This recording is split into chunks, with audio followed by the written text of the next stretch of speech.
Hey guys, Mikey here. Welcome back to my channel. So we'll be looking at SQL functions within R today. So disclaimer, I'm no expert in SQL, but I know that for a lot of interviews and other work related things you might have to show that you know SQL. So I also learned some SQL and I kind of learned it through R. So I just know how to use the basic SQL functions within R, and for that I used to use this SQLDF package. So it's SQL on data frame. So I thought maybe I will just make few videos explaining the core functions of SQL and how we can do that within R. So in this first video of this series, we will be looking at the select function. So let's go ahead and install this package called SQLDF, and let's create a sample data frame to show you guys some example. So how this works is that here we use a select operation and we will select the variable 1, and if you have more variable you can select the variable 2, and then we use the from, and then we write the name of the data frame. So it's kind of similar to the other SQL programs, I think. So let's try an example here. So here the data frame we have as df example, and here you can see that we have 3 columns with trees, location, and heights. So this is how we use this package.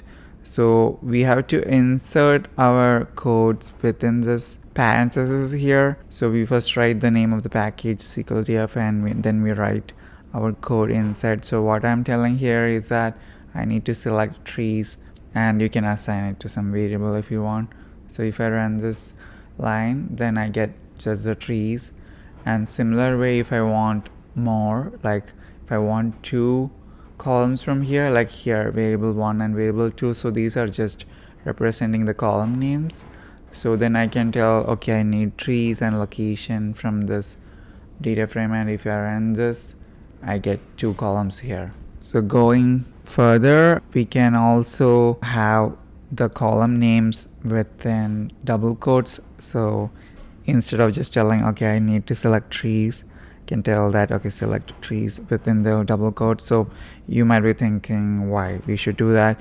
You don't have to, but let's say if the column name has something like separated by a dot and maybe trees or number or something, if you just have it without the double quotes, it might not work.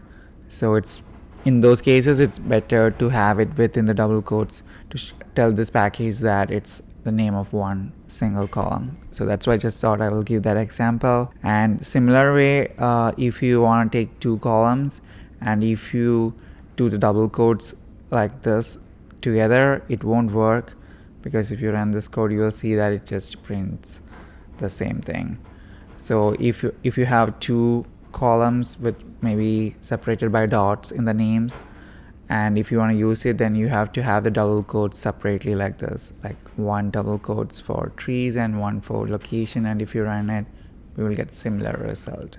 And similar way to other SQL programs, if you want to have everything, you can just use this asterisk symbol and you tell that, okay, you want to select everything from this data frame, and you will get all the columns. So yeah, just be careful on how this format is. So we have the SQLDF package name and we write the code within the single quote here. So yeah, well, that's all for now. I hope you guys found this video interesting. If you found it useful, please make sure to like this video and also subscribe to my channel if you are looking into more R data analysis related videos. Till next time, ciao.